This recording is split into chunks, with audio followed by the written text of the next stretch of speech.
Welcome to my show life and living.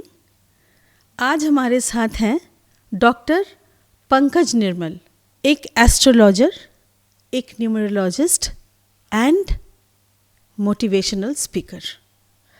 Sir, आपका स्वागत हो हमारे चैनल में। बहुत बहुत धन्यवाद आपका। आप आए हमारे चैनल में। आपसे हम बहुत सारी जानकारी लेंगे। नए साल कैसा रहेगा, कैसा जाएगा 2025। सबसे पहले मैं अपने बारे में कहना चाहूँगा।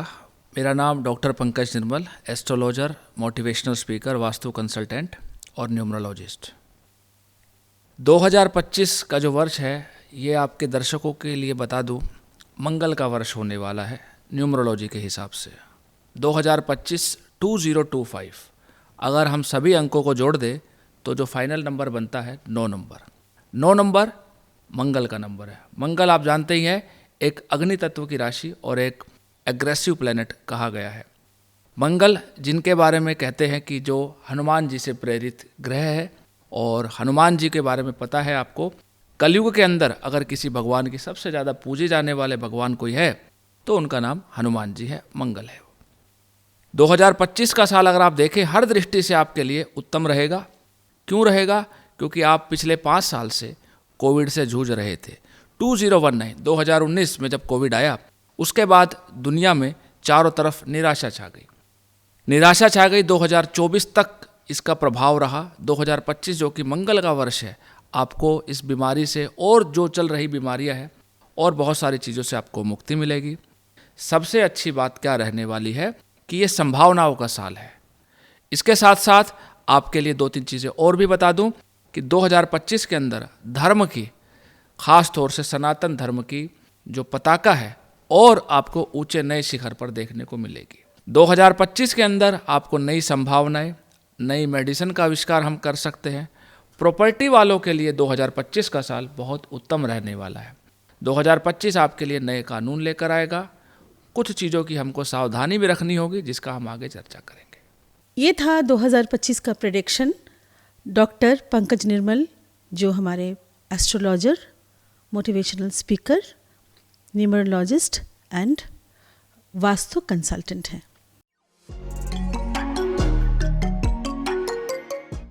सर, हम जानेंगे ये ज्योतिष is a very big and vast subject, तो बहुत कम समय में तो हम डिस्कस नहीं करते हैं। फिर भी हम एक दर्शकों के लिए जानकारी लेके आना चाहती हूँ कि ये ज्योतिष शास्त्र है क्या।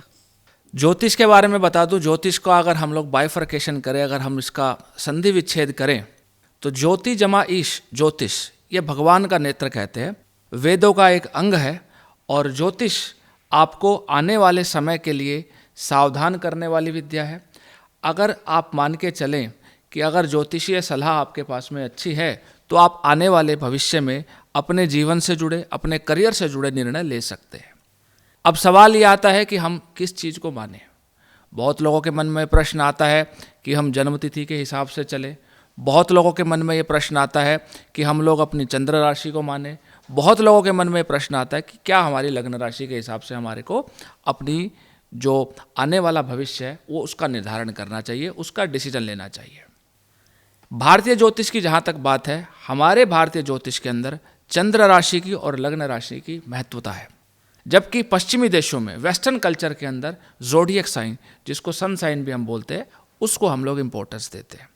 भारतीय ज्योतिष के अंदर भी अलग अलग प्रकार की विद्याएं हैं, जैसे वैदिक ज्योतिष, कृष्णमूर्ति पद्धति, लाल किताब, अंकशास्त्र, नाड़ी, बहुत सारी और विद्याएं हैं जिनके माध्यम से हम अपने भविष्य के बारे में एक अच्छा मार्गदर्शन प्राप्त कर सकते हैं। अगर अच्छी सलाह हमें मिले तो हम अपने जीवन के अंदर बहुत सारे कार्यों को कर सकते हैं। सर, यहाँ एक छोटी सी चीज़ आपसे हम पूछेंगे। जो वैदिक ज्योतिष है और एक कृष्णमूर्ति पद्धति जो है, वो भी आजकल काफ़ी सारे लोग उसको सीखते भी हैं और उसके रिलेटेड जो प्रेडिक्शंस भी निकलते हैं, बोथ आर सेम। वैदिक ज्योतिष जो है, जिसके जनक कहा जाए तो ऋषि पाराशर ऋषि थे। पाराशर ज्योतिषी भी उसको कहते हैं। उसके बाद अलग अलग समय में इसके अंदर चीज़ों को जोड़ा गया और अच्छी तरीके से, ताकि आम जनमानस इस चीज़ को समझ पाए। एक सामान्य व्यक्ति के लिए ज्योतिष को समझना सरल हो जाए, उसके लिए कृष्णमूर्ति, जो कि एक दक्षिण भारत के एक प्रसिद्ध ज्योतिषाचार्य और मैथमेटिशियन थे, उन्होंने इस कृष्णमूर्ति पद्धति को डेवलप किया। इसके बारे में बताना चाहूँगा। कृष्णमूर्ति पद्धति, जैसे आप किसी चीज़ का आगे पिन पॉइंट करना चाहते हैं, उसके लिए कृष्णमूर्ति पद्धति की सहायता हम लेते हैं। ये एक ज्योतिष का बड़ा अच्छा अंग है और इसके अंदर भी वैदिक ज्योतिष की तरह ही आपकी प्रिडिक्शन और अच्छी और सटीक आप कर सकते हैं। मतलब क्लैरिटी इसमें ज़्यादा है। क्लैरिटी इसके अंदर ज़्यादा है। आप पिन पॉइंट, सपोज करें कि मेरे शरीर के अंदर ये बीमारी है, तो कृष्णमूर्ति पद्धति के अंदर आपको यहाँ तक पता लग जाता है कि शरीर के किस अंग के किस भाग के अंदर वो है। आप ज्योतिष को और आसानी से और सरलता के साथ प्रिडिक्ट कर पाएँ, इसका नाम कृष्णमूर्ति पद्धति है। बट बेस सबका वैदिक ज्योतिष है, जो कि ऋषि पाराशर जी ने लिखी थी। सर, एक अंक शास्त्र है जिसको हम न्यूमरोलॉजी भी कहते हैं। बर्थ डेट को लेके अगर हम न्यूमरोलॉजी करते हैं तो इसका जो प्रेडिक्शंस हैं और जो कृष्णमूर्ति पद्धति के जो प्रेडिक्शंस हैं वो क्या काफ़ी मिलता जुलता है और काफ़ी उसमें डिफरेंसेस हैं? अंक ज्योतिष की बात करें तो अंक ज्योतिष भी वैदिक ज्योतिष और कृष्णमूर्ति पद्धति की तरह ही एक बहुत वास्ट सब्जेक्ट है, एक बहुत अच्छा विज्ञान है। अंक शास्त्र की अगर मैं बात करूं तो इसके अंदर भी 1 से लेकर 9 नंबर तक की जो संख्याएं हैं, जैसे कि अगर हम लोग न्यूमरोलॉजी के अंकों की बात करें तो इसमें 2 प्रकार से हम लोग इसको प्रिडिक्ट करते हैं। पहला पर्सनैलिटी नंबर, जिसको हम लोग मूलांक बोलते हैं। दूसरा है डेस्टिनी नंबर, जिसको भाग्यांक बोलते हैं। सर, आप दोनों को, मूलांक एंड भाग्यांक, ये दोनों को थोड़ा सा इलेबोरेट करें। उदाहरण के लिए, अगर मेरी जन्म की तारीख 20 है, 20 अगर है तो मेरा मूलांक होगा 2 और 0 को जोड़ने पर जो अक्षर आता है 2 आएगा, तो मेरा जो मूलांक है वो 2 है। अगर मैं अपने पूरी जन्म तारीख को, जैसे 20 अगस्त 1983, इसको अगर मैं जोड़ देता हूँ और जो जोड़ने के बाद फाइनल नंबर जो आएगा 1 से लेकर 9 के बीच में, वो मेरा भाग्यांक होगा। जैसे उदाहरण के लिए अगर 20 अगस्त 1983 को हम जोड़ते हैं तो नंबर 4 आता है। 4 मेरा भाग्यांक होगा, 2 मेरा मूलांक होगा। तो पर्सनैलिटी नंबर 2, और उदाहरण के लिए अगर पूरी जन्म की तारीख, महीना और वर्ष तीनों को जोड़ दिया जाए, जो फाइनल नंबर निकल कर आएगा वो आपका डेस्टिनी नंबर या भाग्यांक भी आप उसको कहते हैं। तो प्रेडिक्शन इसमें 2 होंगे। प्रेडिक्शन के अंदर जो, अगर आपकी पर्सनैलिटी की बात करें कि आपकी कैरेक्टरिस्टिक्स कैसी होगी, वो आपका मूलांक से डिसाइड होगा, और आपका भविष्य के अंदर आपको किन किन चीज़ों का ध्यान रखना चाहिए या आपके भविष्य की जो दशा और दिशा निर्धारित करेगा, वो आपका भाग्यांक करेगा। मेनली आपकी जो कैरेक्टरिस्टिक्स है वो आपकी पर्सनैलिटी नंबर आपके मूलांक पर निर्धारित करती है। मूलांक और भाग्यांक दोनों हैं हमारे एक बर्थ डेट के बीच। बर्थ डेट, द डेट, महीने के 30 तारीख तक जो हमारा डेट होता है वो एक डेट आ गया, मूलांक, जिसे हम कहते हैं। और सेकेंडली जो जोड़ के, जैसे वो साल भी जोड़ते हैं, मंथ भी जोड़ते हैं, वो जोड़ के जो आ गया है नंबर 1 से 9 तक के बीच में, वो होता है हमारा भाग्यांक। तो न्यूमरोलॉजी डिसाइड होती है इन दोनों के आधार पर। उदाहरण के लिए अगर हम बात करते हैं, आपको जो पर्सनैलिटी नंबर है वो आपका एक कैरेक्टरिस्टिक शो करता है। जैसे उदाहरण के लिए 1 नंबर, मूलांक 1 वाले लोग, 1 मूलांक किसका होता है? सूर्य का। सूर्य मतलब आपके शरीर के अंदर आत्मा का कारक। कुंडली के अंदर सबसे बड़ा ग्रह, सबसे मजबूत ग्रह सूर्य, जो कि पिता को भी रिप्रेजेंट करता है। सूर्य आपकी आत्मा है। अगर कुंडली के अंदर या आपकी पर्सनैलिटी के अंदर 1 नंबर की इंपॉर्टेंस नहीं है या सूर्य की महत्वता नहीं है, तो आप जीवन के अंदर कुछ भी प्राप्त नहीं कर सकते। उदाहरण के लिए, अगर आप सरकारी नौकरी पाना चाहते हैं, किसी उच्च पद पर जाना चाहते हैं, किसी कंपनी के CEO, डायरेक्टर तक पहुंचना चाहते हैं, तो आपकी कुंडली के अंदर, आपके भाग्य के अंदर, आपकी न्यूमरोलॉजी के अंदर 1 नंबर की बहुत इंपॉर्टेंस है। सिमिलरली 2 नंबर चंद्रमा का है। ऐसे लोग इमोशनल होते हैं, ऐसे लोगों का नेचर के प्रति बहुत अच्छा लगाव रहता है, एनालिटिकल एबिलिटी इनके अंदर होती है। 3 नंबर बृहस्पति ग्रह का है। बृहस्पति जो कि ज्ञान का कारक है। बृहस्पति के बिना आपको शिक्षा अच्छी नहीं मिलेगी। बृहस्पति के बिना आपके दादा, परदादा, पिता और जो आपके गुरुजन हैं, उनसे संबंध आपके अच्छे नहीं रहेंगे। 4 नंबर राहु का है, बिना उसके क्रिएटिविटी सोच भी नहीं सकते। कंप्यूटर के क्षेत्र में, आईटी के क्षेत्र में और नई नई चीज़ों को जो रिसर्च के क्षेत्र के अंदर राहु की बहुत इंपॉर्टेंस है। सिमिलरली 5 नंबर बुध ग्रह का है। बुध फाइनेंस, कम्युनिकेशन, लेखना, अगर आप कोई भी काम करते हैं, कोई भी स्पीच देते हैं, कोई भी अच्छे वक्ता बनना चाहते हैं, ड्राइंग करना चाहते हैं, कोई बुक राइटर है, तो आपका बुध ग्रह आपकी फाइनेंस को रिप्रेजेंट करता है। 6 नंबर शुक्र ग्रह का है। चमक धमक के क्षेत्र में जो लोग काम करते हैं, चाहे इंटीरियर डिज़ाइनिंग का काम हो, चाहे फिल्म इंडस्ट्री का काम हो या और कोई क्रिएटिव काम हो, बिना शुक्र के आप अच्छे फिल्म स्टार, अभिनेता, एक्टर नहीं बन सकते। सिमिलरली जो आपका 7 नंबर है, 7 नंबर केतु का है, जिसके इष्ट देव है गणेश जी, भगवान विष्णु की भी पूजा करते हैं। ऐसे लोगों को नेचर से बड़ा प्रेम रहता है। ऐसे लोग बहुत नई नई चीज़ों को एक्सप्लोर करते हैं, आध्यात्मिक होते हैं। 8 नंबर शनि का। शनि आपकी कुंडली के अंदर एक बहुत इंपॉर्टेंट रोल प्ले करता है। शनि ग्रह जिससे इतना लोग प्रभावित रहते हैं, शनि ग्रह कर्म के देवता है। इंजीनियरिंग लाइन शनि ग्रह से प्रभावित रहती है। मैन पावर जहाँ पर हम बात करते हैं वो शनि ग्रह का ही एक रिप्रेजेंटेशन है। कानून के क्षेत्र में वकील हैं, उनको शनि ग्रह से विशेष अनुग्रह मिलता है। न्याय के क्षेत्र में आपको अच्छी सफलता दिला सकता है। 9 नंबर मंगल का है। मंगल का साल रहने वाला है और 9 नंबर बजरंग बली का है। 9 नंबर वाले लोग स्पोर्ट्स के अंदर बहुत अच्छा रोल प्ले करते हैं। 9 नंबर वाले लोग आपको पुलिस के अंदर अच्छे पदों पर मिलेंगे, आईपीएस मिलेंगे, सीबीआई के अंदर मिलेंगे। फिजिकल एक्टिविटी जहाँ पर भी होगी वहाँ पर 9 नंबर है। ज़मीन का जो सेल परचेज होता है, खरीद जो होती है, वो आपको 9 नंबर से मिलेगी। अगर आपका मंगल अच्छा नहीं है तो आप पब्लिक डीलिंग, प्रॉपर्टी डीलिंग नहीं कर सकते। बहुत कम हमारी जानकारी में आती है चीज़ें। पंकज जी, हम कम ज्ञान लेके हम बहुत कुछ करने की कोशिश करते हैं, मगर this is a very deep subject. जब आप डीप जाते हैं तभी ये आप प्रेडिक्शंस दे पाते हैं।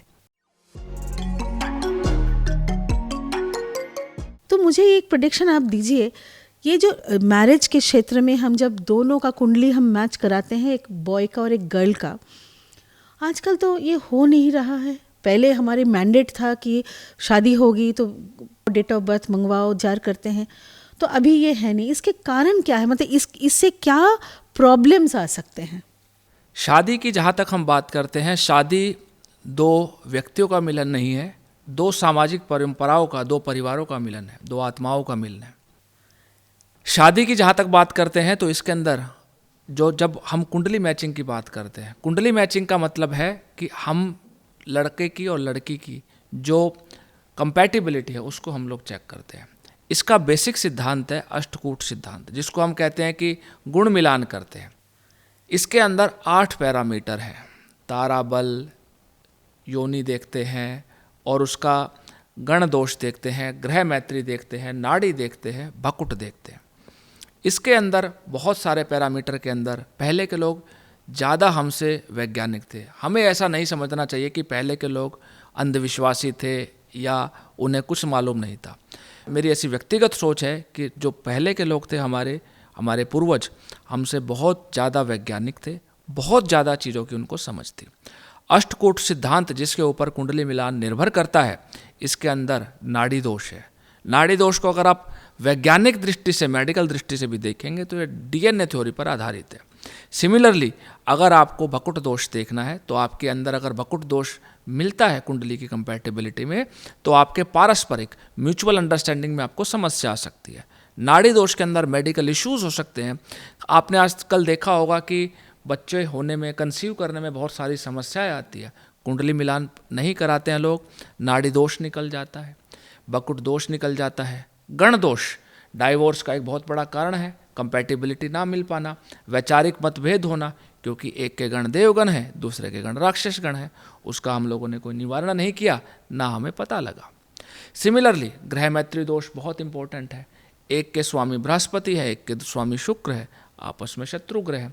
तो आप समझ के देखिए, अगर कुंडली मिलान के समय ही अगर हमें सब चीज़ें पता लग जाए तो या तो हम उस कुंडली को नहीं मिलाएंगे, वहाँ पर संबंध नहीं करेंगे, और अगर उसका निवारण कर सकते हैं तभी हम आगे बढ़ने की सलाह देते हैं। सर, ये पर्टिकुलर एक पॉइंट में हमारा विचार था कि हम आपसे बातचीत करें और जानकारी लोगों को तक पहुंचाए कि why it is so important कि शादी से पहले ही हमारा कुंडली मैचिंग हो जाना चाहिए। और अगर जो लोग नहीं करते हैं, बाई चांस उनको वो चीज़ का मैचिंग से पहले उनकी शादी हो गई हो, तो वो क्या बाद में उनके लिए रेमेडीज़ हैं कुछ? उपाय की जहाँ तक बात करते हैं, बहुत सारे आजकल मिथ भी चल रहे हैं कि उपाय करने से जीवन को बदला जा सकता है। किसी भी प्रकार का उपाय हो, उपाय कितने प्रकार के होते हैं। बीज मंत्र का जाप करना, यज्ञ कर्म करना, अनुष्ठान कराना, दान देना, जेमस्टोन पहनना, कलर थेरेपी, बहुत सारे उपाय के प्रकार हैं। उपाय करने से हमारे जीवन के अंदर हमको एक रास्ता मिलता है। उदाहरण के लिए, कोई भी उपाय होने वाले इवेंट को रोक नहीं सकता है। आपको एक छाता प्रोवाइड कर देगा, आपको एक प्रोटेक्शन प्रोवाइड कर देगा, आपको एक इंडिकेशन दे देगा कि जीवन के अंदर, भविष्य के अंदर ये घटनाएं होने वाली हैं, आपको सावधान हो जाना चाहिए। आपको उस रास्ते से पे चलने से पहले पता होगा कि इस रास्ते के अंदर मुश्किलें आएंगी, और अगर किसी ने कुंडली मिलान नहीं किया है तो कुछ हद तक उपाय आपके लिए सहायक सिद्ध हो सकते हैं, हेल्पफुल आपके लिए हो सकते हैं। पंकज जी, आप मुझे एक चीज़ और समझाइए जो मुझे हमेशा ये एक कन्फ्यूजन माइंड में मेरी अपनी कन्फ्यूजन रहती है।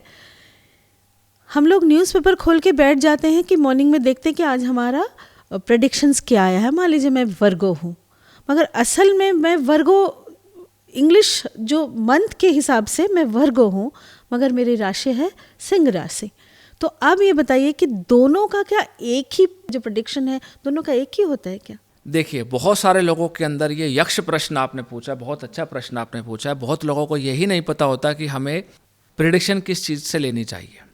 अगर हम बात करें तो जिससे आपने बताया कि जो पेपर में देते हैं वो देते हैं सन साइन, वो आपको देते हैं ज़ोडिएक साइन के हिसाब से कि आपका सूर्य, जैसे आपने देखा होगा कि आने वाली 14 तारीख को मकर संक्रांति है। इसका मतलब क्या है? सूर्य का मकर राशि में प्रवेश, और उसके बाद 12 फरवरी को जो सूर्य है वो कुंभ राशि में चले जाएंगे। तो इसका मतलब 14 जनवरी से लेकर उसके बीच में 12 फरवरी के बीच में जिन भी जातकों का जन्म हुआ, तो उनका सन साइन जो ज़ोडिएक साइन है वो बन गया आपका कैप्रिकॉर्न, मकर बन गया। इसी प्रकार से सूर्य जिस राशि में रहता है उसको ज़ोडिएक साइन आप कहते हो। ये प्रथा, ये चीज़ें आपकी जो वेस्टर्न कंट्रीज़ हैं वहाँ पर ज़्यादा प्रचलन में है, वहाँ पर ज़्यादा ट्रेंडिंग में है। भारतीय ज्योतिष के अंदर चंद्र कुंडली का और लग्न कुंडली का सबसे ज़्यादा इंपॉर्टेंस है। लग्न कुंडली क्या होती है? जिस समय आपका जन्म हुआ उस समय लग्न क्या चल रही थी। लग्न किसे कहते हैं? दिन के अंदर 12 लग्न होते हैं, हर 2 घंटे और कुछ मिनट के बाद में लग्न चेंज हो जाता है। चंद्रमा 2.25 दिन में अपनी राशि चेंज करता है। जिस समय आपका जन्म हुआ उस समय चंद्रमा किस राशि के अंदर था उसको कहते हैं आपकी चंद्र राशि। तो आपका जो प्रेडिक्शन आपको देखना चाहिए वो आपको देखना चाहिए आपकी लग्न राशि या आपकी चंद्र राशि के हिसाब से। अब सवाल इसमें यह आता है, बहुत सारे लोगों को अपना जन्म का समय मालूम नहीं है, जन्म की तारीख मालूम नहीं है, तो क्या करें? उन लोगों के लिए मैं कहना चाहूँगा कि उदाहरण के लिए आपको अगर अपना जन्म तिथि तारीख मालूम नहीं है तो आपका जो प्रचलन में नाम है, अगर आपका नाम है जैसे, ऐसे, लैसे, तो आपकी राशि हो गई मेष राशि। उस केस के अंदर आपको मेष राशि के हिसाब से आपकी प्रेडिक्शन करनी चाहिए और उसी से जुड़े उपाय आपको करने चाहिए। सर, ऐसे तो बहुत मिलेंगे जिनको अपना डेट ऑफ बर्थ मालूम नहीं। इसके लिए कृष्णमूर्ति पद्धति के अंदर भी एक विद्या है, जो कृष्णमूर्ति पद्धति, इसके अंदर भी उसमें प्रावधान है जिसको हम लोग कहते हैं होरारी चार्ट, इंस्टेंट प्रश्न कुंडली। प्रश्न कुंडली के माध्यम से भी आप अपनी प्रेडिक्शन करा सकते हो। उदाहरण के लिए, आप जब भी कोई प्रश्न पूछते हैं, आप प्रश्न नहीं पूछते हैं, आपका चंद्रमा, आपका मन आपके दिमाग को, आपके मस्तिष्क को सिग्नल देता है। तो जब आपके चंद्रमा ने आपकी बुद्धि को, आपके मन ने आपके दिमाग को सिग्नल दिया, एट प्रेजेंट उस समय क्या दशा चल रही थी, ग्रह गोचर क्या था, उस समय ट्रांजिट चार्ट क्या था, वही आपकी कुंडली बन जाएगी। ये कृष्णमूर्ति पद्धति में यही भारतीय ज्योतिष की खूबी है। हर तो चीज का बहुत समाधान हेल्पफुल है फिर जी, क्योंकि हर एक लोगों को ये अपनी अपनी जो डिमांड है वो कैटर कर रहे हैं, क्योंकि सबके पास चार्ट अवेलेबल नहीं है। जी। प्रश्न कुंडली के माध्यम से इसका हम लोग उपाय जान सकते हैं। उसके से रिलेटेड अगर हम जेमस्टोन पहने, उससे रिलेटेड अगर हम उपाय करें, दान करें, पूजा पाठ करें, बीज मंत्र का जाप करें, वो आप देखेंगे आपके लिए सहायक सिद्ध होगा, हेल्पफुल होगा। सर ये बीज मंत्र आपने कहा, ये बीज मंत्र है क्या? मतलब एक अपना बीज मंत्र कैसे समझेगा ये मेरा बीज मंत्र है? अगर आप देखें, अगर साधारण भाषा में देखें कि हर आदमी की, हर व्यक्ति की, हर जातक की, हर मनुष्य का किसी ना किसी भगवान से, किसी ना किसी सुपर नेचुरल पावर से एक नेचुरल कनेक्शन होता है। अगर हमको नहीं पता है कि हमारे इष्ट देव कौन है, हमारा बीज मंत्र क्या है, उसका भी बड़ा सिंपल साधारण तरीका है। आप अपनी कुंडली देखें, कुंडली के अंदर आप अपना लग्न देखें, लग्न के जो स्वामी है, कुंडली का 5वां घर देखें, 5वें घर के जो स्वामी है, 9वां घर देखें, 9वें घर के जो स्वामी है, लग्नेश, पंचमेश और नवमेश, यही आपके इष्ट देव हैं। उदाहरण के लिए अगर मेरा लग्न मेष है, मेष लग्न के स्वामी होते हैं मंगल, मंगल का संबंध हनुमान जी से है। पंचम भाव मेरा अगर मेष लग्न है तो 5वें घर में सिंह राशि होगी, सिंह राशि के स्वामी सूर्य है, यानी सूर्य नारायण को मुझे ध्यानना चाहिए, उनकी पूजा करनी चाहिए। नवम भाव बृहस्पति का, बृहस्पति मतलब गुरु को, भगवान विष्णु को, भगवान शिव को रिप्रेजेंट करते हैं, मुझे उनकी पूजा करनी चाहिए। बीज मंत्र, हर ग्रह का अपना एक बीज मंत्र है वैदिक। अगर सूर्य की बात करें, ओम घृणी सूर्याय नमः। चंद्रमा की बात करें, ओम सोम सोमाय नमः, या ओम श्रांग श्रींग श्रो सह चंद्रमसे नमः। किसी भी बीज मंत्र का जाप करें। आपको जानकर आश्चर्य होगा, आपके दर्शकों के लिए भी बता दूं, इस ब्रह्मांड में अगर किसी चीज में सबसे ज़्यादा शक्ति है तो वो हमारे बीज मंत्रों में है। अभी सुने डॉक्टर पंकज निर्मल से, जो कि एक नॉट ओनली मोटिवेशनल स्पीकर, एक वास्तु कंसल्टेंट, एक numerologist and a very good astrologer. तो उन्होंने कैसे हमें बताया कि हर एक जो ग्रहों की देवता हैं उनके एक एक बीज मंत्र होते हैं, वो बीज मंत्र हमें जाप करना चाहिए, जिससे हमें बहुत ज़्यादा क्विक रिजल्ट भी मिल सकता है। अब पूजा पाठ या और भी कोई जो और तरीका, पूजा पाठ करना, बीज मंत्र का जाप करना आपके आत्मा की और आपके शरीर की और आपके आसपास के वातावरण की शुद्धि को रिप्रेजेंट करता है, उसको सही करता है, ऑर्डर में लेकर आता है उसको। उदाहरण के लिए अगर मैं किसी बीज मंत्र की चैंटिंग करता हूँ, जाप करता हूँ, तो उससे उस ग्रह को बल मिलता है। उदाहरण के लिए अगर मेरी कुंडली के अंदर चंद्रमा कमज़ोर है और मैं चंद्रमा के बीज मंत्र का जाप करता हूँ, तो इससे मेरे जो ग्रह है उसको बल मिलेगा। चंद्रमा के मजबूत होने से मेरे अंदर कॉन्फिडेंस आएगा। जो डिप्रेशन, एंजाइटी, जो कि आज के समाज की सबसे बड़ी समस्या है, वो आपको दूर करने में मदद मिलेगी। और आपके आसपास का ऑरा, आपका पर्सनल ऑरा, और आपके, चाहे आप अपने कर्म स्थान पे करें, चाहे आप अपने घर पे करें, आपके आसपास की एनर्जी, आपके आसपास का ऑरा बहुत पॉजिटिव हो जाएगा। तो बीज मंत्र के अलावा आप पूजा पाठ करें, यज्ञ अनुष्ठान करें, जैसे कि हमारे वेदों में लिखा हुआ है। यजुर्वेद, जिसको हम लोग कर्मकांड से जोड़ते हैं, यजुर्वेद के अंदर और बाकी वेदों में, उपनिषदों में, और जो पूजा पद्धति है सभी के अंदर बहुत सारे अनुष्ठान, यज्ञ लिखते हैं कि किस देवता की क्या पूजा करें, किस मंत्र का जाप करें, क्या अनुष्ठान करें, क्या उनको दान करें।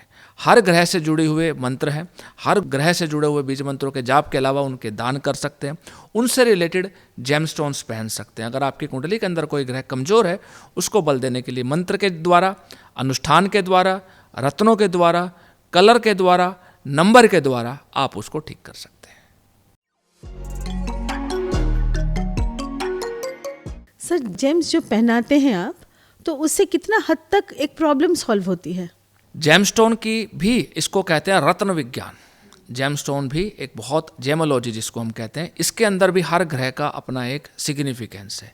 उदाहरण के लिए अगर किसी की कुंडली के अंदर सूर्य कमज़ोर है और हम इसे बल देना चाहते हैं, बीज मंत्र के अलावा इसको आप माणिक, जिसको कि हम लोग रूबी कहते हैं, उसको भी धारण कर सकते हैं।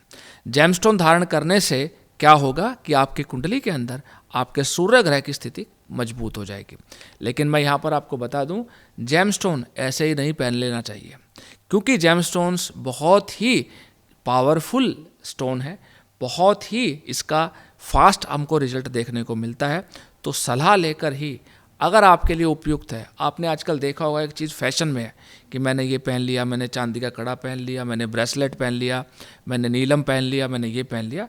ऐसे ही हमें जेमस्टोन नहीं पहनना चाहिए। कितने डिग्री का हमारा ग्रह है, कितने रत्ती का मुझे पहनना चाहिए, कौन सी धातु में पहनना चाहिए, कौन सी उंगली में पहनना चाहिए, कब पहनना चाहिए, पहनने की विधि क्या है, मंत्र जाप क्या है, किसे पहनना चाहिए और किसे नहीं पहनना चाहिए।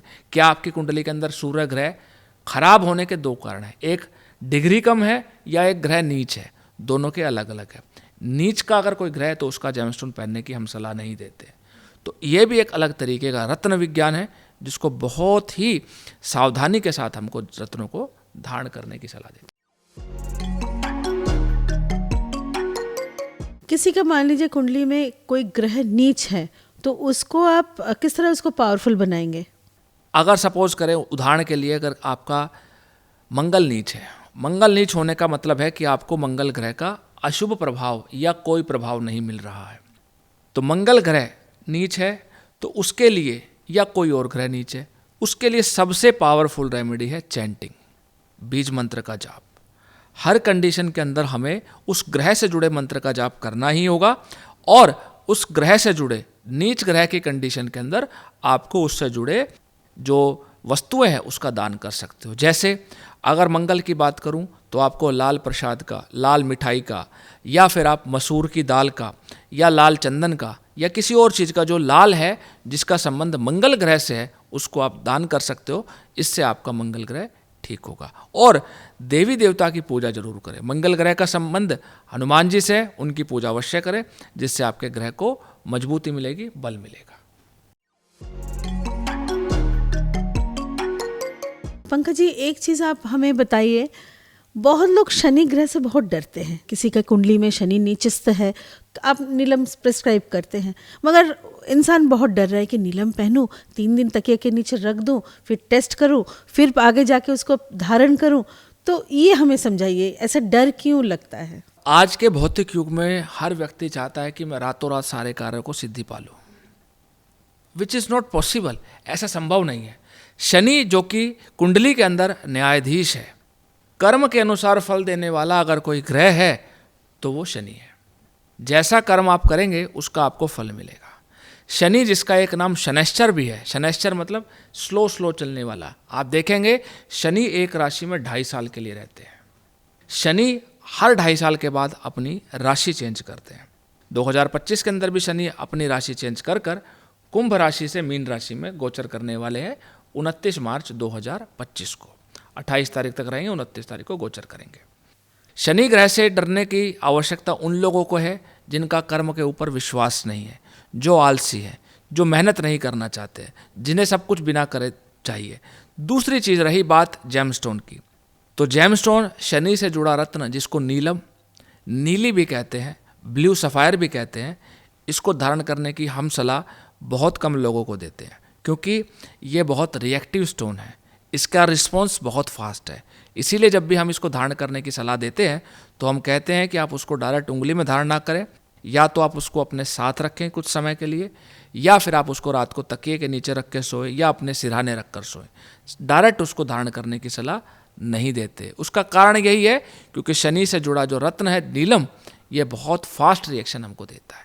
इसके लिए हमें सावधानी रखनी चाहिए कि सबसे पहले हम अगर शनि से फल पाना चाहते हैं तो अपने कर्मों को ठीक रखें। अगर हम कर्म को ठीक रखेंगे ऑटोमेटिकली शनि हमें अच्छा फल देगा। दूसरा शनि ग्रह का संबंध है कि आप निर्धनों की, जो दयनीय है, जिन लोगों का समाज में कोई देखने वाला नहीं है, उनकी सहायता करें। अपने सेवक से अच्छे रिलेशन रखें, कभी भी अपने आसपास गंदगी ना होने दें, आलस्य ना करें, लेजी ना हो, आपका शनि अच्छा रहेगा। तो ये हमारी जो जानकारी आपसे मिली पंकज जी, ये काफ़ी लाभदायक है लोगों के लिए, और लोगों के मन में जो एक भय है वो भय आपने दूर कर दिया, क्योंकि ये आपने कहा कि बहुत रिएक्टिव स्टोन है। जल्दी आप सजेस्ट किसी को करते नहीं हो, प्रिस्क्राइब करते नहीं हो जब तक उसे वो चाहिए नहीं जी। और ज़्यादातर अपने कर्मों पर आप ध्यान देने के लिए कह रहे हैं, कर्मों को ठीक कर, कर्मों को ठीक रखें। वो किसी भी ग्रह के लिए, किसी भी व्यक्ति के लिए, नॉट ओनली शनि। अगर आप अपने कर्म को खराब रखेंगे तो आपकी कुंडली में कितने ही अच्छे योग बन रहे हो। बहुत सारे लोग मुझसे प्रश्न पूछते हैं कि मैं 10th में पास हो जाऊंगा क्या, मैं 12th में पास हो जाऊंगा क्या, मेरी नौकरी लग जाएगी क्या। मेरे गुरुजी कहा करते थे, उद्यमेन हि सिद्ध्यन्ति कार्याणि न मनोरथा न हि सुप्तस्य सिंहस्य प्रविशन्ति मुखे मृगा।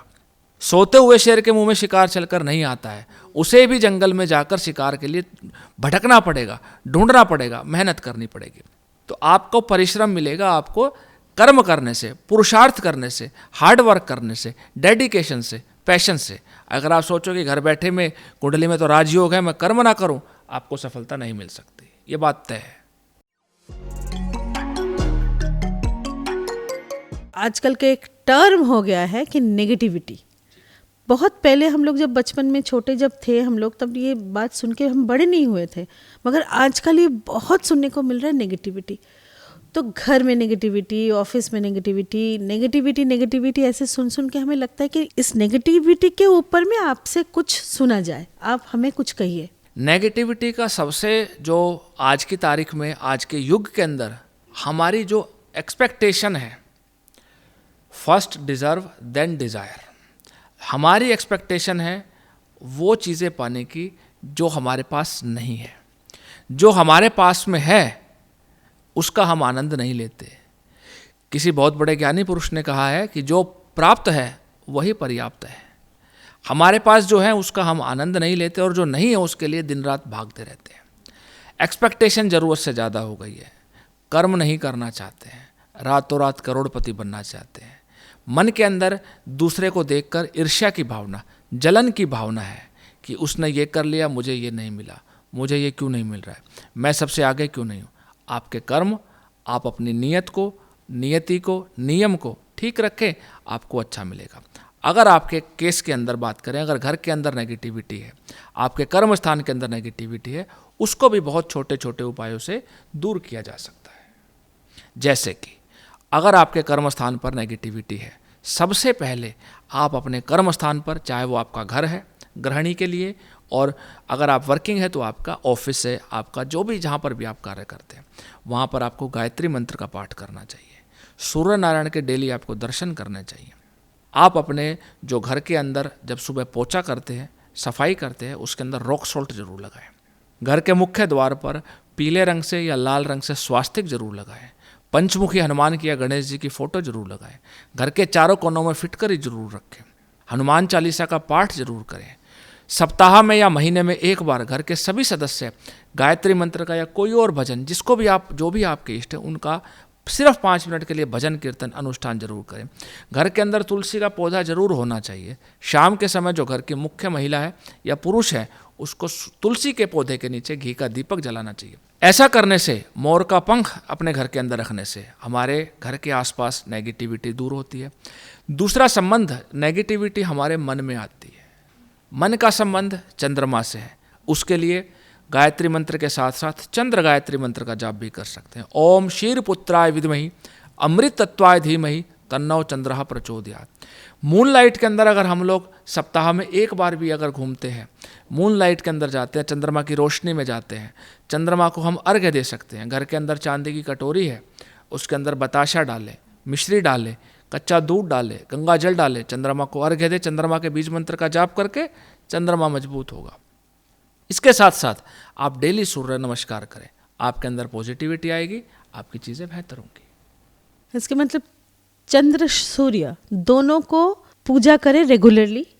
हमारे जो ग्रह चार्ट में जो भी कमजोरियां हैं, जहाँ भी ग्रह कमज़ोर है, उसका एक लाभदायक रिजल्ट मिल सकता है। चंद्रमा हमारे मन का कारक और सूर्य हमारे आत्मा का कारक, अगर ये हमने ठीक कर लिए तो हमारे जो कुंडली के अंदर 70 से 80% तक विकार दूर हो सकते हैं। डेफिशिएंसी जो अगर किसी चीज़ की है वो दूर हो सकती है। पंकज जी से जो जानकारी आज मुझे मिल रही है, मैं उम्मीद करती हूँ कि हमारे दर्शक तक ये पहुँच रही है बातें, और इन सब बातों से ज़रूर सभी को लाभ मिलेगी। पंकज जी 2025 पे घूम फिर के आ रहे हैं दोबारा। 2025 में 9 का स्थान है, जो मंगल ग्रह का स्थान है, तो इसमें हनुमान चालीसा का भी पाठ ज़रूर लोग करें। इसके अलावा जो जिनके राशि फल में या जो न्यूमरोलॉजी में जिनका 9 नंबर नहीं है, उनके लिए क्या होगा? 2025 अगर हम लोग इन सभी संख्या को जोड़ते हैं तो हमारा न्यूमरोलॉजिकल नंबर बनता है 9। 9 नंबर मंगल। 31 दिसंबर 2024 के बाद जब 1 जनवरी 2025 आएगी, हमारे सनातन धर्म का ये नव वर्ष नहीं है। मैं आपके दर्शकों को बता देता हूँ, सनातन धर्म का नव वर्ष आता है जब चैत्र शुक्ल प्रतिपदा यानी नवरात्र आते हैं चैत्र के, उस दिन संवत नया शुरू होता है। हिंदी नए कैलेंडर के हिसाब से जो चैत्र शुक्ल पक्ष की प्रतिपदा या एकम तिथि जिसको कहते हैं, उस दिन से हमारा सनातन धर्म का हिंदी नववर्ष की शुरुआत होती है। कैलेंडर नया साल जो है 2025, क्योंकि आजकल जो हम लोग देखते हैं ऑफिस में या घर पे काम करते हैं, जो प्रचलन में है वो 2025 उसी तारीख के हिसाब से है। तो लोगों को ये बताना भी आवश्यक है कि 2025 ये इंग्लिश कैलेंडर के हिसाब से है। 2025 अगर अंक शास्त्र की बात करें तो ये मंगल का वर्ष रहने वाला है। 2025 के अंदर बहुत अच्छे बहुत बड़े बड़े ज्योतिषीय जो गोचर ट्रांजिट होने वाले हैं, जैसे बृहस्पति का ट्रांजिट होगा, पहले मिथुन राशि में और फिर कर्क राशि में उच्च के हो जाएंगे। राहु राशि परिवर्तन करेंगे 18 साल के बाद। शनि 30 साल के बाद मीन राशि में प्रवेश करेंगे, 28 मार्च तक रहेंगे कुंभ राशि में, फिर 29 मार्च से शनि का गोचर होगा मीन राशि के अंदर। तो 3 बड़े एस्ट्रोलॉजिकल और 3 बड़े ग्रहों के ट्रांजिट हैं। इसके अलावा जो मंगल से जुड़ी चीज़ें हैं उसके अंदर आपको विशेष सफलता मिलेगी। प्रॉपर्टी से जुड़े काम के अंदर धर्म की ध्वजा फिर एक बार और आपको बढ़ता हुआ नजर आएगा। सनातन धर्म का जो डंका है उसके अंदर आप देखेंगे और वृद्धि होगी। भारत का प्रभाव बढ़ेगा। मंगल से जुड़े जैसे प्रॉपर्टी से जुड़े कामों के अंदर तेजी आएगी और अलग अलग न्यूमरोलॉजिकल नंबर वाले लोगों को अलग अलग इसके प्रभाव देखने को मिलेंगे। सर, भारत का जैसे अपना स्थिति है वो मजबूत होगा और भी आगे भी होगा, तो इसमें फाइनेंशियल हमारा कैसा रहेगा इस साल 2025? बच्चों के लिए जो नौकरी करते हैं, जो बिजनेस करते हैं, फाइनेंशियल स्थिति कैसी रहेगी? भारत के परिप्रेक्ष्य में अगर मैं बात करूं तो हमारे जो माननीय प्रधानमंत्री हैं नरेंद्र मोदी, उनकी कुंडली में भी नीच भंग राजयोग है, उनका भी मंगल बहुत स्ट्रोंग है। तो मंगल उनके प्रभाव को बढ़ाएगा। मंगल फाइनेंशियल स्थिति को भारत की मजबूत करेगा। भारत जो आज अर्थव्यवस्था में 5वें नंबर पे है, आई सपोज, वो आप नेक्स्ट लेवल पे जाते हुए देखेंगे। शेयर मार्केट के अंदर आपको एक नया हाई बनते हुए नजर आएगा। मेटल्स के अंदर आपको तेज़ी देखने को मिलेगी। रियल एस्टेट सेक्टर काफ़ी अच्छा चमकेगा। पुलिस के अंदर और जो खुफिया विभाग है उसका तंत्र मजबूत होता हुआ नजर आएगा। यहीं कुछ चीज़ों की सावधानी भी हमको रखनी होगी, जैसे दुर्घटनाओं का साल भी रह सकता है, नेचुरल कैलामिटीज़ कुछ हो सकती है, कहीं ना कहीं किसी ना किसी बड़े राजनेता या फिल्म स्टार के साथ भी कोई ऐसी अप्रिय घटना देखने को आपको इस नए साल के अंदर मिल सकती है। ओवरऑल अगर भारत के परिप्रेक्ष्य में बात करूं तो भारत के लिए संभावनाओं का साल है। पिछले काफ़ी सालों में जो नेगेटिविटी रही है, आने वाले साल के अंदर आप देखेंगे पॉजिटिविटी नई उमंग के साथ में आपको देखने को मिलेगी। पंकज जी, आप लोगों को तो कुछ सलाह क्या देंगे? लोग जो हमारे भारतवासी हैं, जो बाहर के लोग भी हमारे ये शोज़ देख रहे हैं, ये प्रोग्राम देख रहे हैं, वो क्या करें रेमेडीज़ के तौर पर अपने घर पे और शुभ लाने के लिए और मजबूत बनने के लिए क्या करें? सबसे ज़रूरी है अपने ग्रह के अंदर, अपने जो आप जहाँ पर भी रहते हैं, आप सबसे पहले अपनी कुंडली के अंदर, अपने आसपास के अंदर आप मंगल ग्रह को मजबूती दें। मंगल ग्रह को मजबूती देने के लिए हनुमान जी की पूजा करें, भगवान श्री राम की पूजा करें, सात्विक रहें, मांसाहार ना करें, नॉनवेज ना खाएं, क्योंकि मंगल ग्रह एक सात्विक, जैसे हनुमान जी है ब्रह्मचारी, किसी प्रकार का कोई व्यसन नहीं करते। तो बहुत सारे लोग आपने देखा होगा नए साल के ऊपर नए नए तरीके के उत्सव मनाना चाहिए, लेकिन प्रयास करें कि उसके साथ साथ किसी भी प्रकार के धर्म कर्म के कार्यों में कमी ना आए और सात्विक रहने की हम कोशिश करें। हनुमान चालीसा को अपने जीवन का अभिन्न अंग बना लें। आप विश्वास करिए, रामायण की जो चौपाइयाँ है, सुंदरकांड का जो पाठ है, जिस घर के अंदर होता है, रामायण की चौपाई के अंदर जो एक एक चीज़ तुलसीदास गोस्वामी जी ने लिखी है, एक एक चौपाई का हर मतलब है। अगर आपको शिक्षा में समस्या आ रही है तो भी आप रामायण की चौपाई का सहारा ले सकते हैं। अगर आपकी शादी नहीं हो रही है उसके लिए भी रामायण में चौपाई है। नौकरी में समस्या आ रही है, वहाँ भी रामायण की चौपाई है। बीमार हैं आप, किसी भी प्रकार की दुविधा में हैं, हर केस के अंदर आप हनुमान जी की शरण लें, रामायण का सहारा लें, सुंदरकांड का पाठ करें। अगर मंगल ग्रह की बात करें, आप देखें स्पोर्ट्स के अंदर भी आप भारत को नए नए मेडल हमको मिलेंगे अगले साल। स्पोर्ट्स का संबंध भी मंगल ग्रह से होता है। अगर हम लोग बात करें खेल की दुनिया की, मैं आपको आज 2 ऐसे उदाहरण दूंगा जिसका मंगल ग्रह से बहुत अच्छा संबंध है। जैसे मास्टर ब्लास्टर सचिन तेंदुलकर, जो कि हमारे भारत की शान रहे हैं, भारत रत्न। उनकी कुंडली के अंदर मंगल की स्थिति बहुत मजबूत है, लेकिन उनकी कुंडली में मंगल छठे भाव के अंदर बैठा है, जो कि चोट का कारण है। इसी का कारण रहा कि सचिन तेंदुलकर इतने अच्छे परफॉर्मर होते हुए भी उन्हें बीच बीच में चोटिल होना पड़ा, कभी टेनिस एल्बो, कभी किसी और वजह से, तो उन्हें फिजिकल चैलेंजेस खेल के दौरान रहे। यही अगर हम लोग बात करते हैं हमारे जो आज की तारीख में यूथ आइकॉन, स्पोर्ट आइकॉन जिसको कहते हैं, सुप्रीम फिटनेस के मालिक विराट कोहली की, उनका मंगल दिग्बली है, जिसकी अगर कहते हैं कि आज तक विराट कोहली अपनी फिटनेस की वजह से, अपने परफॉर्मेंस की वजह से कभी गेम से बाहर नहीं हुए और ना कभी होंगे। मेरी शुभकामनाएं इन दोनों को। जो भी सुन रहे हैं हमारे इस पॉडकास्ट को, उनको एक नई जानकारी मिली कि जो स्पोर्ट्स रिलेटेड बच्चे जो स्पोर्ट्स में इंटरेस्ट लेते हैं, उनको भी जान के खुशी होगी कि विराट कोहली की जो मंगल है वो बहुत मजबूत स्थान पे बैठा हुआ है, इसीलिए वो शारीरिक इतने स्ट्रांग हैं। उनके लिए हमारा भी शुभकामनाएं हैं बहुत सारे, ढेर सारे, क्योंकि वो ऐसे ही मजबूत रहें और आगे ले जाएं इंडिया टीम को।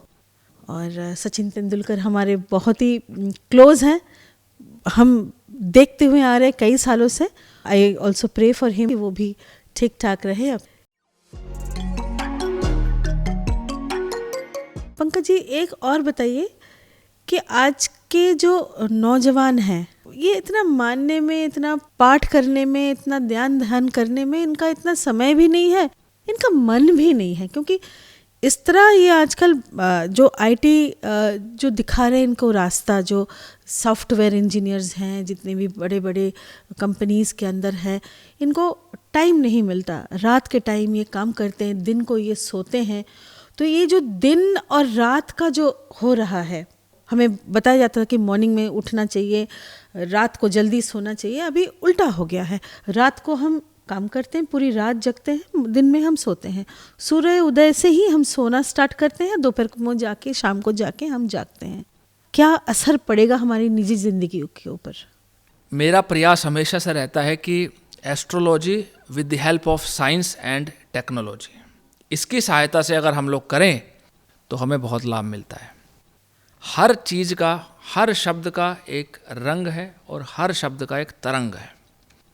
अब बात करते हैं कि बच्चे आजकल के समझते क्यों नहीं हैं। मैं आजकल के सभी जो हमारे यंग जनरेशन है, जिनको बिलीफ नहीं है, उनके बिलीफ के लिए बताना चाहूँगा कि नासा जो रिसर्च एजेंसी है, इस विश्व की सबसे बड़ी, ऑथेंटिक मानते हैं आजकल के यूथ जनरेशन भी। 1950 में नासा का जन्म हुआ, उससे पहले भी सूर्य ग्रहण और चंद्र ग्रहण लगते थे। मेरे पास पिछले 100 सालों का पंचांग है, आप साइंस से उसको वेरीफाई कर सकते हैं। हमारे गांव के पंडित जी बता देते थे इस दिन इतनी तारीख को इतने बजे सूर्य ग्रहण और चंद्र ग्रहण लगता था। हमारे पास जानकारी का, और मैं कहूँगा सही जानकारी का अभाव है। इन्फॉर्मेशन आती है, बहुत छन के आती है, और कभी कभी आप देखेंगे ज़रूरत से ज़्यादा इन्फॉर्मेशन भी, आपने सुना होगा, ज़रूरत से ज़्यादा प्रकाश आदमी को अंधा बना देता है। तो हम लोग हर चीज़ में तर्क करने की कोशिश करते हैं। बिलीफ सिस्टम हमारा इसी वजह से कमज़ोर हो गया, क्योंकि नेगेटिविटी बहुत ज़्यादा है। कर्म हम करना नहीं चाहते, इस वजह से हमें ऐसा लगता है कि जो दिख रहा है वो ठीक नहीं है। तो जो नासा की सिस्टम है, जो प्लानिटरी सिस्टम है, वो भी हमारे पंचांग को फॉलो करती है। जो भी किस दिन क्या ग्रहण लगेगा, वो 5000 साल से युधिष्ठिर के ज़माने से पंचांग चला आ रहा है, और जिस डेट को बताता है वही चलता है। आजकल के बच्चों का जिनका भी नियम, जो रात में काम करते हैं, दिन में जागते हैं, दिन में सोते हैं, रात को जागते हैं, उन्हें अपने लिए 10 से 15 मिनट निकालना चाहिए। टाइम, प्लेस और सिचुएशन तीनों को ध्यान में रखते हुए। आपकी जानकारी के लिए बता दूं, पश्चिमी देशों में हमारी संस्कृति बहुत ज़्यादा फैल रही है। अमेरिका ने 7 पेटेंट काऊ डंग, जिसको गाय का गोबर बोलते हैं, उन्होंने 7 पेटेंट कराए। आयरलैंड के एफएम पे डेली 15 मिनट सुबह, 15 मिनट शाम को गायत्री मंत्र चलता है। इस विश्व का सबसे बड़ा मुस्लिम देश इंडोनेशिया, वहाँ पर रामायण और संचालन होता है। तो हमारे यूथ के बच्चों को भी जानना चाहिए कि हमारी संस्कृति सबसे पुरानी है, हमारा सनातन धर्म सबसे पुराना है। हमारे पूर्वज हमसे ज़्यादा वैज्ञानिक थे, तभी पुष्पक विमान बना, तभी रावण ने जो यंत्र बनाए वो बने, तभी भगवान श्री राम के पास ताकत थी, तभी भगवान परशुराम के पास मन से की गति से चलने वाली पावर थी। तो आज के यूथ को समझना होगा कि जानकारी उनको सही मिले, और आप साइंस से उसको लिंक करें। साइंस से अगर आप लिंक करेंगे तो आप देखेंगे कि आप सही रास्ते पे, you are on the right track. Information का अभाव है, जानकारी का अभाव है, कहीं ना कहीं समाज के अंदर समझदार लोगों को, सज्जन लोगों को आगे आना पड़ेगा। अच्छी इन्फॉर्मेशन सही तरीके से लोगों को पहुंचाने की आवश्यकता है, इस चीज़ का अभाव है। इस पर हम सबको मिलकर काम करना होगा। अगर आपके पास में अपने लिए सुबह समय नहीं मिल पाता है तो आप शाम के समय कम से कम गायत्री मंत्र का, हनुमान चालीसा का पाठ अवश्य करें। गायत्री मंत्र यूनेस्को की तरफ से सबसे ज़्यादा एनर्जी देने वाला मंत्र है, ये भी साइंटिफिकली प्रूवन है। पहला, हनुमान चालीसा हमारे शरीर के अंदर नई ऊर्जा का संचार करता है, रोगों का नाश करता है, बुद्धि को ठीक रखता है। भगवान श्री राम के काम जिन्होंने बनाए उनका नाम हनुमान है, वो हमारे कार्य को सिद्ध क्यों नहीं करेंगे? बिल्कुल करेंगे। दीन दयाल विरधु संभारी, हरहु नाथ मम संकट भारी। सुंदरकांड की इस चौपाई का पाठ करें, सभी कष्टों से, सभी रोगों से मुक्ति मिलेगी। दिन में जितने बजे भी आपको समय मिले सूर्य नारायण के दर्शन करें, चंद्रमा की रोशनी में टहलें, अच्छे कार्य करें, सात्विक रहें, गायत्री मंत्र का चैंटिंग करें, सरस्वती माता की पूजा करें, हल्के रंगों का प्रयोग करें, अच्छा करें, पानी ज़्यादा पिए, फ्रूट्स जो फाइबर वाली चीज़ें वो खाएं, तामसिक चीज़ों से दूर रहें। जितना हम कर सकते हैं अपने लिए, व्यायाम के लिए, मेडिटेशन के लिए, योगा के लिए, जिम के लिए 15 मिनट, 30 मिनट, आधा घंटा हमें ज़रूर निकालना चाहिए। पंकज जी, एक अहम प्रश्न मेरे दिमाग में हमेशा घूमता है, मगर वैसे सिचुएशन बन नहीं पाती कि हम पूछे, तो आज आप आए, आपसे हम पूछते हैं कि 2020 के बाद से अगर हम देखें ग्राफ को, 2020 से लेकर 24 तक हमारे जो डिवोर्स केसेस हैं ना, वो बहुत रैपिड अप हुए हैं। ग्राफ अगर हम देखते हैं तो सर ये क्यों होता है, क्यों हो रहा है? 2020 के बाद, कोविड के बाद से एक ओवरऑल चारों तरफ एक नकारात्मकता का, एक नेगेटिविटी का माहौल था। आपने देखा होगा लोगों ने चीज़ों को बहुत कैजुअली लेना शुरू कर दिया, आइसोलेट हो गए लोग, कम्युनिकेशन का बैंड हमारा ख़त्म हो गया, या लोगों को ये समझ में आ गया कि अब बहुत ज़्यादा चारों तरफ एक नेगेटिव माहौल हो गया। प्रमुख कारण इसका ये है, पिछले 4-5 सालों की अगर हम बात करें। इसके अलावा बहुत सारे कारण हैं, एक हमारा अहम और एक हमारा वहम। तीसरा मुख्य कारण है कुंडली का मैच ना कराना। आजकल आप देखेंगे पिछले कुछ वर्षों से लव मैरिज का, लिव इन रिलेशनशिप का ये बहुत ज़्यादा चलन चल गया है। सबसे प्रमुख कारण ये है, कोई वेरिफिकेशन नहीं, कुंडली मिलान नहीं, पारिवारिक कंपैटिबिलिटी नहीं। जब एक लड़की या एक लड़का दूसरे से शादी करते हैं आपस में, तो वो सिर्फ 2 बच्चों का मिलन नहीं है, वो 2 परिवारों का, 2 संस्कृतियों का मिलन है। डिफरेंट कल्चर होने की वजह से, डिफरेंट हैबिट होने की वजह से, डिफरेंट आपकी फाइनेंशियल स्टेटस होने की वजह से, ये 3 मेजर कारण हैं। और चौथा हॉरोस्कोप का, जैसे मैंने बताया, ये 4 मेन कारण हैं कि जिसकी वजह से इंडिया के अंदर स्पेशली डाइवोर्स केस बहुत ज़्यादा हो गए हैं। क्योंकि इंडिया, हमारा भारतवर्ष एक ऐसा देश है जहाँ पर हम 7 जन्मों तक साथ रहने की कसम खाते हैं।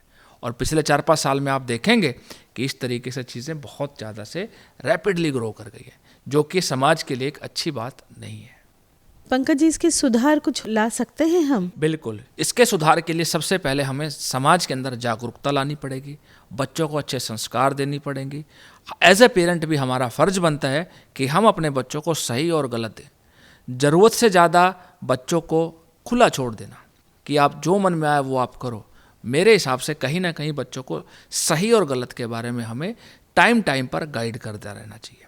बच्चों को हमें बांध कर नहीं रखना चाहिए। आप बच्चों को कुछ करने से रोके नहीं, लेकिन उन्हें इतना ज़रूर तो कहें कि ये सही है और ये गलत है।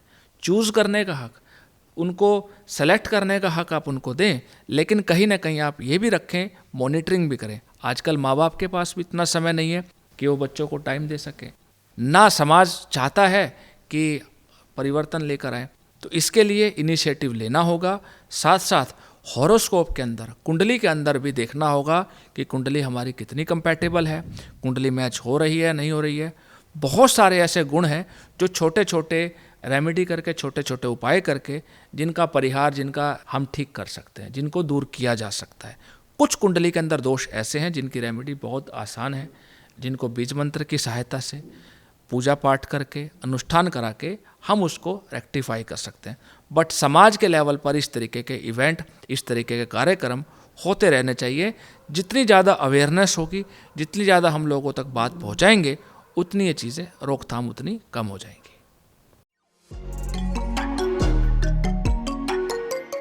एक तो सर नेगेटिविटी की बात हमने की, और दूसरा बात हम करना चाहेंगे डिप्रेशन की। बहुत लोगों में आज बच्चे बच्चे तक ये डिप्रेशन का शिकार हो रहे हैं। अब बड़े तो हो ही रहे हैं, बहुत कम उम्र में देखा जा रहा है कि बच्चे डिप्रेस्ड है, उसको कुछ करने को मन नहीं लगता, कहीं जाने को मन नहीं लगता, घर में एक कोने में बैठा रहता है। तो इसका भी एस्ट्रोलॉजिकली इसका उपाय आप अगर हम बताएं। डिप्रेशन आज की तारीख में चाहे बच्चा हो, वर्किंग वुमेन, वर्किंग मैन हो, बिजनेसमैन हो, या घर में रहने वाले वृद्ध हो, हर आदमी के पास में डिप्रेशन की आज की तारीख में उसके पास भरमार है, डिप्रेशन में रहता है। कारण क्या है? सबसे बड़ा कारण ज्योतिष के बाद में सोशल प्रेशर है। इसके ऊपर कोई बात नहीं करता है। अगर कुंडली की बात करूं तो इसका सीधा संबंध कुंडली के अंदर चंद्रमा से, बुध से और मंगल से है। चंद्रमा हमारे मन का कारक, मंगल हमारे शरीर के अंदर पैशन है, लीडरशिप एबिलिटी है, बुध हमारा कम्युनिकेशन है। अगर तीनों चीज़ें हमारी कमज़ोर होगी तो दिक्कत रहेगी। चंद्रमा को ठीक कैसे करें? चंद्र गायत्री मंत्र का जाप कर कर। चंद्र का संबंध कुंडली के अंदर दो ग्रहों से, दो भगवानों से मिलकर आता है। आपने आजकल देखा होगा भगवान शंकर की पूजा और कृष्ण भगवान की पूजा आजकल बहुत ज़्यादा लोग करते हैं। चाहे आप उनको खाटू श्याम कहें, बिहारी जी कहें, या आप कृष्ण के कोई भी रूप को देखें। क्यों? क्योंकि कृष्ण भगवान चंद्रवंशी हैं। भगवान शंकर, जिनको सोमनाथ भी कहते हैं, सोम का मतलब चंद्रमा, नाथ मैंने स्वामी। तो अगर हम भगवान शंकर की और कृष्ण जी की पूजा करें तो डिप्रेशन, एंजाइटी से हम बच सकते हैं। नंबर 2, हम बहुत ज़्यादा एस्पिरेशन और बहुत ज़्यादा उम्मीद अपने बच्चों से न रखें। नंबर 3, हम अपने बच्चों की करियर काउंसलिंग जरूर कराएं। बहुत सारे बच्चे, बहुत सारे पेरेंट्स मेरे पास आते हैं ये पूछने के लिए कि मैं अपने बच्चे को क्या करियर दूं। उदाहरण के लिए, अगर बच्चे का बुध ग्रह अच्छा है तो उसे फाइनेंस सेक्टर में जाना चाहिए। उसका अगर शुक्र ग्रह अच्छा है तो उसे क्रिएटिव काम में, फिल्म लाइन में, या इस तरीके से सोशल मीडिया में, मार्केटिंग में, इस तरीके काम में आना चाहिए। अगर हम कुंडली के अनुसार बच्चे का करियर चूज करेंगे तो उसको उसमें सफलता मिलने के चांसेस, प्रोबेबिलिटी बढ़ जाएगी। अब हम काम ऐसा ना करें कि किसी भी प्रकार से बच्चों से ज़रूरत से ज़्यादा उम्मीद लगा लें, क्योंकि ज़्यादा उम्मीद करना भी कि दूसरे के साथ में हम कंपटीशन भी करते हैं कि उसके बच्चे ने ऐसा किया, मेरा बच्चा क्यों नहीं कर पा रहा है। तो इस तरीके का कंपटीशन ना करें। बच्चों के कुंडली का सही ढंग से विश्लेषण करें, चंद्रमा को, मंगल को, बुध को मजबूत करें, और कहीं ना कहीं अपने करियर को सेलेक्ट जब करें तो आपको ध्यान रखना चाहिए कि मुझे किस क्षेत्र में जाना है। क्योंकि अगर आप अपने कुंडली के अनुसार, अपने समाज के अनुसार या अपने परिवार के अनुसार काम को सेलेक्ट करेंगे तो आपका डिप्रेशन, क्योंकि डिप्रेशन 2 ही प्रकार से आता है, एक स्वास्थ्य को लेकर और एक काम को लेकर। अगर काम मैं सही करूँगा ठीक रहेगा, दिनचर्या मेरी अच्छी रहेगी, मैं ठीक रहूँगा। मोबाइल फ़ोन है, ज़रूरत से ज़्यादा लैपटॉप पे काम करना है, एक जगह बैठे रहना है, दूसरों से बात नहीं करना है, अपने अंदर ही अपनी एक प्री कंसीव्ड माइंडसेट के साथ हम लोग रहेंगे तो हमारी समस्याएं बढ़ सकती है, कम नहीं होंगी।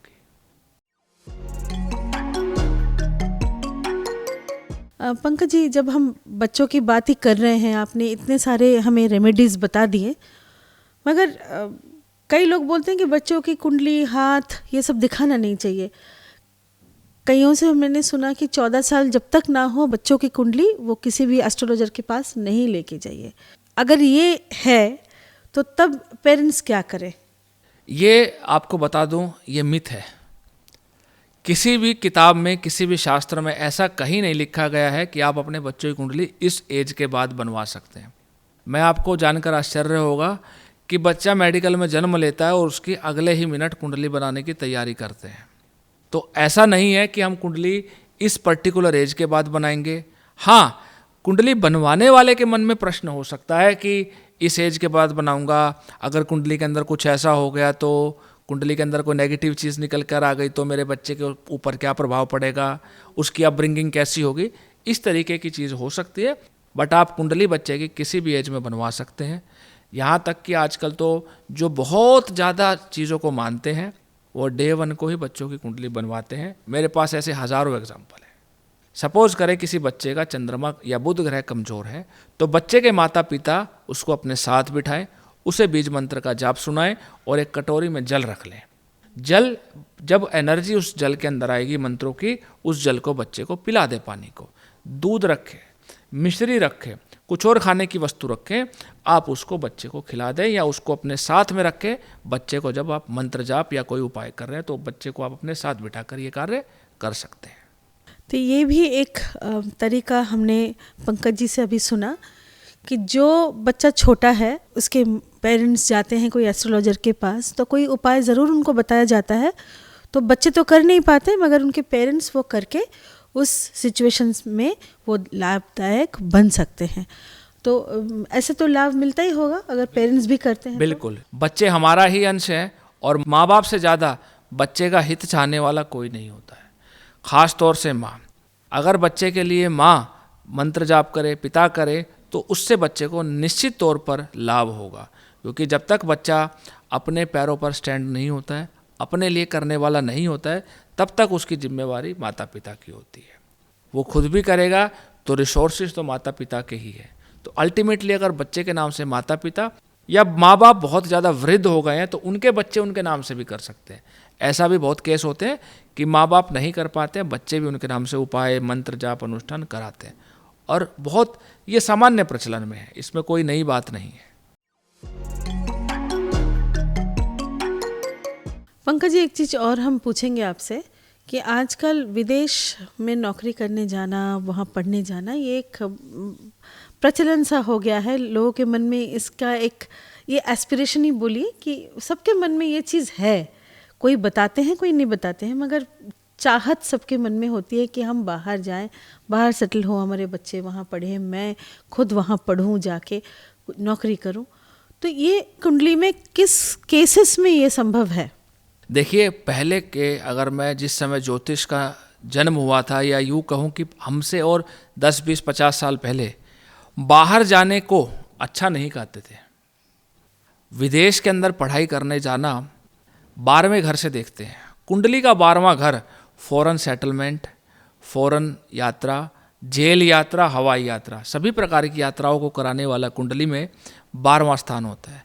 तो 12वें स्थान किसका होता है? 12वां स्थान होता है यात्रा का।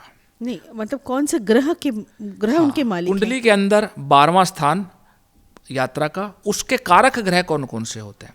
पहला ग्रह होता है बृहस्पति, दूसरा ग्रह होता है शुक्र, तीसरा ग्रह होता है राहु। 3 ग्रह उस पर्टिकुलर हाउस के कारक ग्रह होते हैं। हर व्यक्ति कुंडली के अंदर 12वें घर में कोई ना कोई ग्रह होगा। अगर ग्रह नहीं होगा तो राशि जरूर हो। तो हमें अपनी कुंडली के अंदर 12वें घर की स्थिति को देखना पड़ता है। 12वां घर मोक्ष का भी होता है। अगर बहुत सारे लोग आपने देखा कुंडली के 12वें स्थान में केतु है या बृहस्पति है, तो ऐसे लोग वैरागी भी हो जाते हैं। दीन दुनिया से उनका मतलब नहीं होता। वो एकदम से आपको लगेगा कि कल तक तो ठीक था, आज सब मोह माया त्याग के स्पिरिचुअल लाइफ में चला गया, सोशल लाइफ में चला गया, या उसने अपनी लाइन चेंज कर ली। तो कुंडली का 12वां स्थान आपकी विदेश यात्रा को, पति पत्नी के जो सुख होता है वैवाहिक जीवन का, उसको भी रिप्रेजेंट करता है। सभी प्रकार की यात्रा आपको 12वें घर से है। विदेश यात्रा के साथ साथ अगर आप बहुत ज़्यादा ट्रैवलिंग करते हो, वो भी कुंडली का 12वां स्थान है। अगर किसी कहीं पर कोई कारावास का योग बन रहा है, वो भी कुंडली का 12वां स्थान है। आज की तारीख में विदेश जाने को एक फैशन, एक प्रचलन के रूप में देखा जाता है, जो कि अच्छी बात है। उसमें कुछ पहले ज़माने के अंदर जब भारतवर्ष के अंदर 7,000 से भी ज़्यादा गुरुकुल थे, तो बाहर से लोग हमारे यहाँ पर पढ़ने आते थे। अब बाहर जाकर यूनिवर्सिटी में नई नई डिग्रियाँ लेना, नई नई चीज़ें लेना, ये एक अच्छी बात है, क्योंकि इससे आपको संस्कृति का और पढ़ाई का, एजुकेशन का आदान प्रदान, एक्सचेंज आप करते हो। तो 12वां स्थान कुंडली का अगर आपका मजबूत नहीं है तो हमें 12वें स्थान को मजबूत करने की आवश्यकता रहेगी। ये भी एक बहुत इम्पोर्टेंट बात हम डॉक्टर पंकज निर्मल से सुने हैं आज, कि 12वां स्थान, जो 12वां जो घर है, जो 12वां स्थान जो है कुंडली में, वो है कारक विदेश ले जाने का, बाहर जो बहुत ज़्यादा बाहर घूमते हैं उनके लिए भी? बाहर पढ़ाई के लिए आप अगर देखते हो, बाहर जाना, फॉरेन सेटलमेंट करना, बाहर जाकर पढ़ाई करना, बाहर जाकर नौकरी कर कर पैसा कमा के लेके आना या फॉरेन सेटलमेंट होना, ये सारे 12वें स्थान से हम देखते हैं। उच्च शिक्षा का घर है 9th हाउस। 9वें घर के अंदर अगर आपका, क्योंकि 9वें घर का कारक भी बृहस्पति है, तो अगर आपकी कुंडली में 9वां घर मजबूत है, भाग्य स्थान का कारक भी बृहस्पति है। 9वें स्थान को उच्च शिक्षा का और भाग्य स्थान कहते हैं। अगर वो मजबूत है, कुंडली का 12वां स्थान मजबूत है, तो आप उच्च शिक्षा के लिए विदेश भी जा सकते हैं, पढ़ाई के बाद विदेश में सेटल भी हो सकते हैं, नौकरी करने के लिए भी जा सकते हैं, घूमने के लिए भी जा सकते हैं। तो 12वां स्थान हमारे बाहर ले जाने का, बाहर सेटल करने का, बाहर पढ़ाई करने का, ये भी स्थान है। और वैराग्य की भी स्थान है, जो अगर मान लीजिए स्पिरिचुअल लाइन में जाना चाहते हैं तो वो भी 12 जो घर है, जो 12th हाउस है, उससे संभव होता है। जो जानकारी डॉक्टर पंकज निर्मल सर से हमें मिल रही है वो काफ़ी लाभदायक है हमारे लिए और आपके लिए भी। ऐसे ही चर्चा आगे भी करते रहेंगे इसी शो पर। सर, लाइफ एंड लिविंग में आने के लिए बहुत धन्यवाद। और आपको बीच बीच में आके हमारे दर्शकों को बताना पड़ेगा कि अभी इस साल के, जैसे फरवरी का टाइम कैसा है, मार्च अप्रैल का टाइम कैसा है, समर वेकेशन में क्या करना चाहिए, यंग बच्चों के लिए कैसा चलेगा, जो माता पिता हैं वो अपने आप को बिज़ी कैसे रखें, और बाकी बड़े बुजुर्ग वो भी अपने आप को बिज़ी कैसे रखें, नेगेटिविटी से दूर कैसे रहें और पॉजिटिविटी कैसे लाएं अपने घर के सभी सदस्यों के लिए। आप सभी लाइफ एंड लिविंग के सभी दर्शकों को बहुत बहुत साधुवाद। आने वाला 2025 आप सभी के लिए मंगलकारी हो, ऐसी मैं भोलेनाथ से, अपने गुरुजनों से मंगल कामना करता हूँ। आपका बहुत बहुत धन्यवाद। Thank you sir. Please keep coming to our show.